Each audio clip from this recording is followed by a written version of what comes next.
রাত্রি 12টার পর দুর্গাপুরে আর কোনো ট্রেন যাওয়া আসা করে না। কিন্তু পাশের গ্রামের লোকেরা এটা দাবি করে যে রাত্রিবেলায় ওরা কোনো ট্রেন প্ল্যাটফর্মে আসার আওয়াজ পায়, কিন্তু কোনো আওয়াজ না বা কিছু, না কোনো লাইট, শুধু যে বোঝা যাচ্ছে যে ট্রেনটা এসছে, প্ল্যাটফর্মে দাঁড়িয়েছে, ব্রেকের আওয়াজ, লোহার এই খটখটার আওয়াজ, এসবের। গ্রামের অনেক লোকেরা এটাকে সত্যিও ভাবে, অনেকে এটাকে নিয়ে ইয়ার্কিও মারে, আর অনেকে এটা জাস্ট ইগনোর করে। যতদিন না কলেজের 5টি বন্ধু ওরা ডিসাইড করলো যে ওরা এইটা পুরো ডিপ গিয়ে দেখবে যেটা আসলে কি, আর এটা ওরা লোকদেরকে দেখাবে বাই লাইভ স্ট্রিমিং। ওদের একটা ছোট একটা ইউটিউব চ্যানেল ছিল যেটার নাম ছিল হান্টার লেন্স। তো ওরাও সব ইউটিউবারদের মতন ওরাও ভাইরাল হতে চাইছিল। তো ওরা ডিসাইড করলো যে ওরা ওই স্টেশনে যাবে, গিয়ে পুরোটা দেখবে যে এখানে আসলে আসলে কি হয়। ওরা যে স্টেশনে যাওয়ার কথা বলছে, ওই স্টেশনটা আসলে অনেক বছর আগেই বন্ধ হয়ে গেছে, বা বলতে পারেন পুরো অ্যাবেন্ডেন্ট পড়ে আছে। এই স্টেশনটা গত 18 বছর আগেই বন্ধ হয়ে গেছে। অফিসিয়াল রিপোর্টস এটা বলে যে কিছু টেকনিক্যাল ইস্যুর জন্য বা কিছু এমন প্রবলেম হয়েছিল যে ট্রেনটা যে পুরো স্টেশনটা একটা অনেক বড় একটা অ্যাক্সিডেন্ট হয়েছিল। বাট গ্রামের লোকেরা কিছু অন্য কিছু দাবি করে। ওরা বলছে যে ট্রেনের মধ্যে কিছু এমন একটা জিনিস চলে গেছিল বা এরকম ঢুকে গেছিল যেটা এই আজকের দিনে এই স্টেশনটাকে পুরো বন্ধ করে দিল। তো এই 5টি বন্ধু যেরকম ডিসাইড করেছিল যে ওরা যাবে স্টেশনে গিয়ে পুরো দেখবে, তো ওরা ওরমই করলো। ওরা বৃহস্পতিবার রাত্রিবেলায় 11টার দিকে ওরা তখন বাড়িতে বেরিয়ে গিয়ে ওরা স্টেশন যে ওদের জার্নিটা এই কৃষ্ণকাপুর হাল্ট, ওরা ওখানে যাওয়ার জন্য বেরিয়ে গেছে। এই স্টেশনটা ঘন জঙ্গলের মাঝখান দিয়ে গিয়ে একটা জায়গায় গিয়ে থামে। কিছু 1:30 থেকে 2টোর দিকে ওরা স্টেশনে গিয়ে পৌঁছালো। 5টি বন্ধু ওরা খুবই এক্সাইটেড ছিল।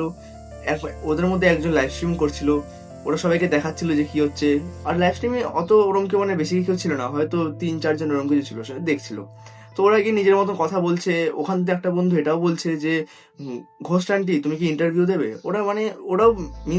ওরাও এটাকে পুরো অ্যাজ এ ইয়ার্কি ভেবেছে যে এরম কিভাবে হয় যে স্টেশন এত বছর আগে বন্ধ হয়ে গেছে, ওখানে ট্রেন কিভাবে আসে। তো ওরাও এরমভাবে ইয়ার্কি ফাজলামি করতে করতে ওরা পুরো স্টেশনটাকে এক্সপ্লোর করলো, দেখছে ওখানে স্টেশনটা পুরো অ্যাবান্ডেন্ট যেরকম হয়। ছাদ দিয়ে মাইক, যে স্পিকারগুলো হয় স্পিকারগুলো ঝুলছে, বেঞ্চ ভাঙা, কাউন্টার মাকড়সার জালি ভর্তি, পুরো লোহা ফোহা সব ভাঙা। আর যে ব্যানারটা যেখানে স্টেশনের পুরো নাম লেখা ছিল, ওই ব্যানারটা পুরো রাস্টে ভরে গেছে। খুবই অল্প দেখা যাচ্ছে যে এখানে কিছু লেখা আছে। তো ওরা ওইসব দেখার পর ওরা ঘুরতে ঘুরতে স্টেশন মাস্টারের রুমে গিয়ে ঢুকে পড়ে। যেই রুমে গেল ওরা সবাই ওখানে গিয়ে বসলো, ওখানে ধরতে জাস্ট দেখার জন্য ভিতরে ঢুকেছে যে কি আছে। তো ওরা ওখানে একটা লগবুক পেলো। লগবুকের কটা পেজ ছেঁড়া ছিল, যেটা ওরা দেখে বোঝা যাচ্ছে মিডল কটা পেজ ছেঁড়া ছিল। তো ওটা দেখলে ওরা ওটা বুঝলো। প্লাস লগবুকের অনেকগুলো পেজ খুব নষ্ট হয়ে গেছে, বোঝা যাচ্ছে না। কয়েকটা পেজ ছিল, তার মধ্যে একটা পেজে একটা জিনিস লেখা ছিল যে 18 বছর আগে আসলে কি হয়েছিল। ওই পেজটাতে লেখা ছিল যে 18 বছর আগে সবাই সবকিছু নর্মাল চলছিল, কোনো অ্যাক্সিডেন্ট নেই, কোনো ঝামেলা নেই, কিছু না। বাট রাত্রিবেলায় বগিতে একটা এমন আর কেউ ঢুকে গেছিল, সেটা এবার একটা মানুষ না ক্রিয়েচার সেটা জানি না। তো ও ঢুকে আছে, তো ওখানে বগিতে ঢুকে যাওয়ার পর যতগুলো লোকেরা ওখানে ছিল সবাই নিজেদের ক্লোজ যারা মারা গেছে ওদের আত্মা দেখতে পারছে। আর ওদের যে আত্মাটা আছে, আত্মাটা ওদের সাথে কথাও বলছে। আর যারা ওদেরকে আনসার দিচ্ছে, যারা বেঁচে আছে, যারা ওই আত্মাদেরকে অ্যান্সার দিচ্ছে, তারা যেখানে দাঁড়িয়ে আছে বা যেখানেই বসে আছে ওখানে ভ্যানিশ হয়ে যাচ্ছে। এবার ওটা কোথায় কি চলে যাচ্ছে বা কোথায় যাচ্ছে সেটা আবার জানি না, কিন্তু এরমই হচ্ছে। তো এটা 5 জন যখন এটা পড়লো, ওরা 5 জনের পুরো চুপ। এতক্ষণ ধরে ওরা খুব ইয়ার্কি ফাজলাই মারছিল, খুবই ক্যাজুয়ালি ছিল যে এসব কিছু হয় না। তো এরকম এটা পড়ার পর ওরা সবাই সাইলেন্ট, যে শুধু ইনসেক্টেরই আওয়াজ। এটা এইসব পড়ার পর ওরা স্টেশন মাস্টারের রুমে ওদের ছাদে ওখানে একটা ক্লক ঝুলছিল। তো ওরা ক্লকে দেখলো যে টাইম, ক্লকটা ছিল বন্ধ ছিল, আর যে বন্ধ হওয়ার আগে ক্লকটা 2:17 নাগাদ এই টাইমটা দেখাচ্ছে রাত্রি। কিন্তু যেই ওরা ক্লকের দিকে তাকালো, তখনই যে স্পিকারটা আছে, ভাঙা স্পিকার, ওটাতে অ্যানাউন্সমেন্ট হলো যে ট্রেন 407 7 নম্বর প্ল্যাটফর্মে আসছে। এটা শোনার পর ওরা সবাই শক। এটা কিভাবে হয়? এটা ভাঙা স্পিকার কিভাবে বলতে পারে? দেন এইসব ভাবার পর ওরা ট্রেন আসার সাউন্ড পাচ্ছে, কিন্তু ট্রেনে যদি কোনো হেডলাইট নেই আর ওই জায়গাটা পুরো অন্ধকার, ওরা ট্রেনটা বুঝতে পারছেন যে ট্রেনটা কোথা দিয়ে আসছে, মানে কি লেফট সাইড যাচ্ছে না নাকি রাইট সাইড দিয়ে আপে যাচ্ছে, মানে আপ দিয়ে আসছে না ডাউন দিয়ে আসছে, ওরা এটা বুঝতে পারছে না। যেই ট্রেনটা যে সামনে দাঁড়ালো তখন ওরা দেখতে পারলো যে ট্রেনটা পুরো জং লেগে আছে, কয়েকটা মানে গেট ফেটও ভাঙা এমন টাইপের। আর যেই ট্রেনটা প্ল্যাটফর্মে দাঁড়ালো তখনই দরজা জানলাগুলো ট্রেনের অটোমেটিকলি মানে ওপেন হয়ে গেল।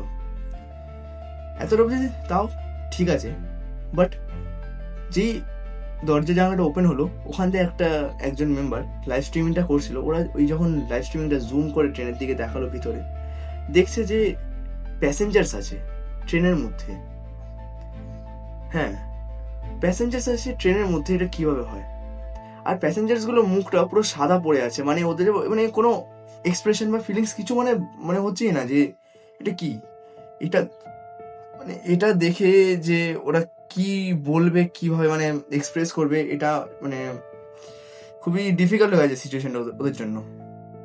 এইসব দেখার পর ওদের মধ্যে একজন মেম্বার, একটা মহিলা মানে একটা মেয়ে মেম্বার, হঠাৎ কাঁপতে শুরু করলো ট্রেনটাকে দেখে। ও হঠাৎ কাঁপতে কাঁপতে মানে গলা আওয়াজটা হালকা মানে ভয় পেয়ে বলছে, শখ, যে আমি এই ট্রেনটাকে 18 বছর আগে দেখেছি, আমি এই ট্রেনটাকে দেখেছি। তো ওই গ্রুপের একজন ছেলে ওকে জিজ্ঞেস করলো যে কি বলছিস, তুই এটা কিভাবে দেখলি? তখন ও পুরো স্টোরিটা বলছে যে 18 বছর আগে আমার মা সেম এই ট্রেনে করেই আসছিল, সবকিছু ঠিক ছিল, বাট হঠাৎ এই ট্রেনটা ট্র্যাক দিয়ে মানে যে কি হয়েছিল, যে ট্রেন লোকেরা ভাবছিল হয়তো এটা কোনো অ্যাক্সিডেন্ট হবে বা কিছু হবে, বাট একটা প্যাসেঞ্জারদেরও বডি পাওয়া যায়নি, ইনক্লুডিং ওর মাকে নিয়েও। কিন্তু ওর মা এই মানে গায়েব হওয়ার আগে ওর মা ওকে একটা মেসেজ করেছিল যে যদি কখনো তুই আমার গলার আওয়াজে কাউকে বলতে দেখছিস যে আয় বাবু বাড়িতে চলে যাবে, তোকে বলছে সাড়া দিবি না। এইটা যখন সবাই জানতে পারলো, ওদের পায়ের নিচের মাটি সরে গেছে, এসব কি হবে। তখন ওখান দিয়ে একটা যে বগিতে একটা ঠাম্মা কেউ বসেছিল, ঠাম্মাটা ওদের দিকে না একটা ওয়ার্নিং দিচ্ছে, আমরা আঙ্গুল দেখি মানে ওয়ার্নিং দিচ্ছে যে খবরদার এসব করিস না। ওরা ঠিক বুঝতে পারছে না যেগুলো কি হবে। দেন যে স্পিকারগুলো ছাদের সাথে ঝুলছে, যেগুলো ভাঙা, যেগুলো দিয়ে ওই অ্যানাউন্সমেন্টটা হলো, ওই স্পিকার দিয়ে আওয়াজ আসছে ওই মেয়েটাকে, যার মা ওই ট্রেনে ছিল, ওই মেয়েকে আওয়াজ আসছে যে বাবু আয় বাড়িতে, আমি তোর মা, ওই মেয়েটাকে বলছে।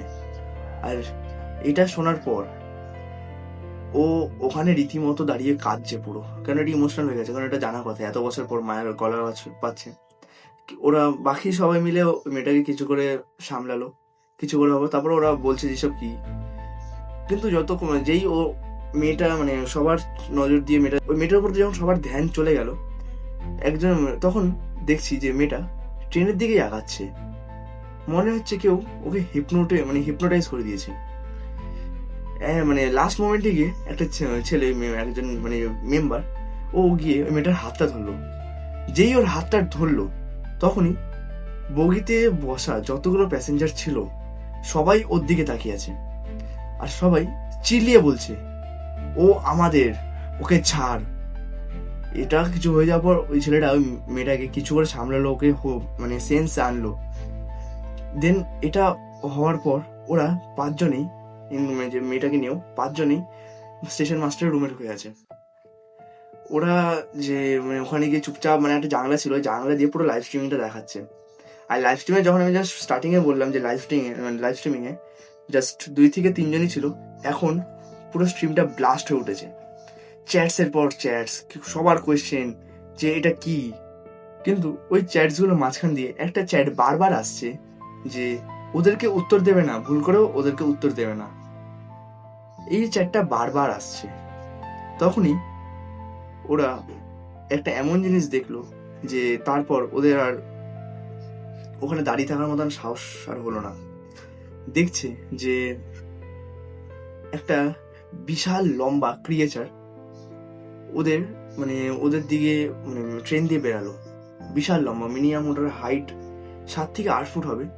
ও ওর নখগুলো বিশাল, নখ বড়, নাক নেই, চোখ নেই, শুধু মুখটা আছে, আর মুখে একটা বিচ্ছিরি একটা স্মাইল।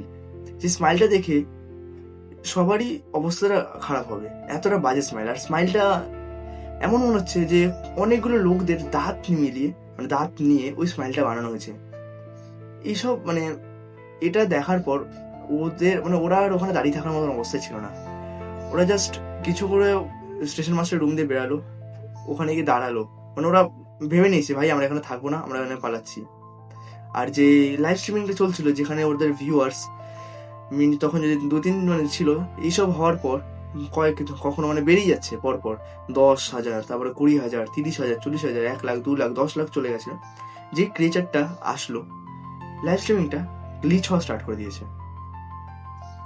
আর তারপর যে লাইভ স্ট্রিমিংটা করছিল, ও একটা জিনিস খেয়াল করলো যে লাইভ স্ট্রিমিংটা চলছে, ওই লাইভ স্ট্রিমিং এর কেউ এন্টার করছে না, সবাই উপর দিয়ে দেখছে। কেউ লাইভ স্ট্রিমিংটা ওয়াচ লাইভটা যে ক্লিক করে যে ভিতরে ঢুকবে, ওরকম কেউ করছে না।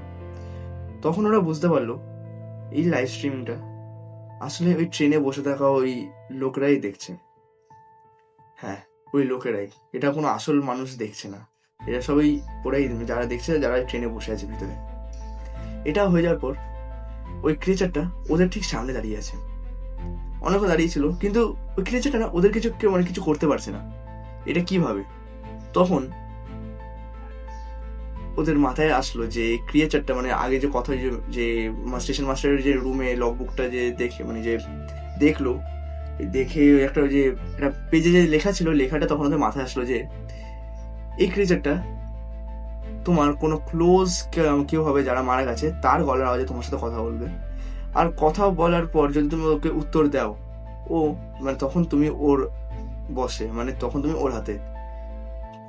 তো এটা জানার পর ওরা বুঝতে পেরেছে, তোর একটু রিল্যাক্স হয়ে ওরা জাস্ট চুপচাপ দাঁড়িয়েছে, ও কোনো উত্তর দিচ্ছে না। বাট ক্রিয়েচারটা আরো রেগে যাচ্ছে। এবার কিভাবে যে ও বলবো, এতটা রেগে গেছে যে এবার আস্তে আস্তে ওদের দিকে এগাচ্ছে।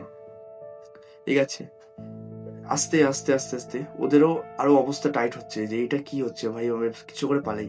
তখনই যে স্পিকারটা নন স্টপ বেজেই যাচ্ছে, কখনো স্ট্যাটিক আওয়াজ, কখনো ওই যে কোনো মহিলার কান্নার আওয়াজ বা কিছু আওয়াজ। এই যে স্পিকারটা এত যে অ্যানয়িং ছিল যে ওখান দিয়ে একটা মেম্বার লোহার রড নিয়ে ওই স্পিকারটাকে ভেঙে দিয়েছে। আর স্পিকারটা ভাঙার পর ক্রিয়েচারটা এত জোরে চিল্লালো, ওরা ওখানে আর কেউ আর দাঁড়িয়ে থাকলো না। ওরা বললো, ভাই যা হবে পিছনে তাকিয়ে চুপচাপ স্টেশনের বাইরে চ। ওরা কিছু করে স্টেশনের বাইরে গেল। দেন তারপরে সিন শিফট হয় কিছুদিন পর। যে এই যে গ্রুপের যে মেন মেম্বার ছিল, যার নাম ঋত্বিক, তার কাছে একটা কল আসলো। কলটাও তুললো। কলটা তখন এসেছিল 2:17 নাগাদ। কলটায় ওরই গ্রুপের একটা ফিমেল মেম্বারের গলা আওয়াজ ছিল। ওই যে ফিমেল মেম্বারটা ওকে বলছে যে আমাকে বাঁচা। কিন্তু ও শখ কেন, ওই যে ফিমেল মেম্বারটা ও ঠিক ওর পাশের বেডেই শুয়ে আছে, রেস্ট নিচ্ছে। এটা কিভাবে হয়? তখনই ও আবার ওই মোবাইল ওই সাইড দিয়ে আবার আওয়াজ আসলো যে ঋত্বিক, তুই কিন্তু ভুল করেও ওকে তোর গলা আওয়াজটা শিখতে দিবি না, যদি শিখে নিস তোর আপনজনের উপরে বিপদ আসবে। এটা বলার পরই কলটা কেটে গেল। দেন ঋত্বিক, ওর যে ফিমেল মেম্বারটা ছিল, যে ওর সাথে ওই রুমে ছিল, একই রুমে ছিল, যে রেস্ট নিচ্ছে, ও ওই মেম্বারটার দিকে ভালো করে তাকালো।